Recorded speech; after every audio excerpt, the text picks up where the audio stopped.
5 fakta mengejutkan daripada Mekamato musim 4. Nombor 1. Dalam perlawanan akhir menentang Kubiko, kita lihat gandingan dua robot elemental api dan ais, iaitu Payapi dan Sejuku, yang sama-sama menyerang robot besar yang jahat itu. Ini sama dengan apa yang berlaku ke atas Reramos dalam Boboiboy Galaxy Windara, di mana Boboiboy Blaze dan Ice sama-sama menyerang penjahat serangga yang besar itu. Tema elemen panas dan sejuk inilah yang akan diketengahkan dalam ark Boboiboy seterusnya, bertajuk Baraju, dengan pertembungan besar antara dua elemen ini daripada pelbagai pihak yang berlainan.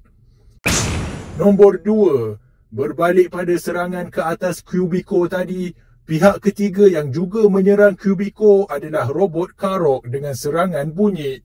Ini juga boleh diumpamakan dengan serangan pihak ketiga ke atas Reramos, iaitu Boboiboy Taufan, dengan serangan anginnya yang kuat, gelombang bunyi dan juga angin kencang yang datang daripada watak berwarna biru. Lebih kurang samalah, boleh dipadankan juga. Nombor 3. Mengapa dalam banyak-banyak robot bekas pesalah, pihak Monster memilih untuk menggabungkan Mekamato dengan robot Koncho? Ini menunjukkan signifikannya robot-robot tersebut sebagai robot pihak lawan pertama dalam siri animasi Mekamato yang muncul sejak episod pertama musim 1. Robot-robot ini telah melalui begitu banyak adventure bersama Mekamato dan rakan-rakan.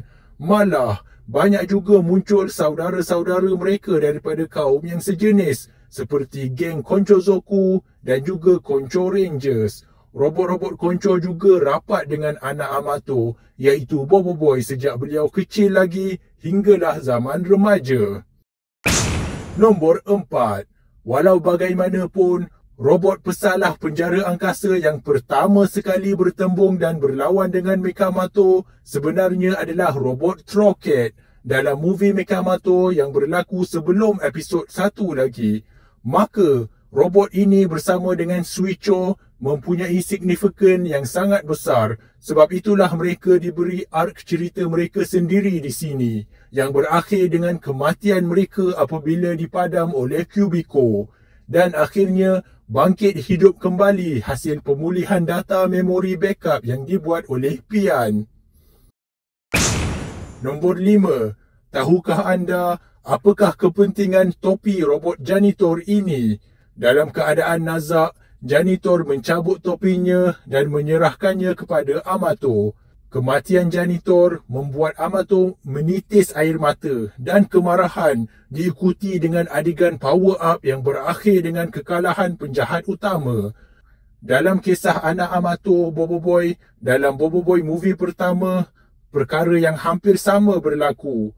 Kali ini, robot yang dirosakkan penjahat utama adalah Ochobot. Boboiboy menangis kesedihan dan marah, diikuti dengan power up yang berakhir dengan kekalahan Borara.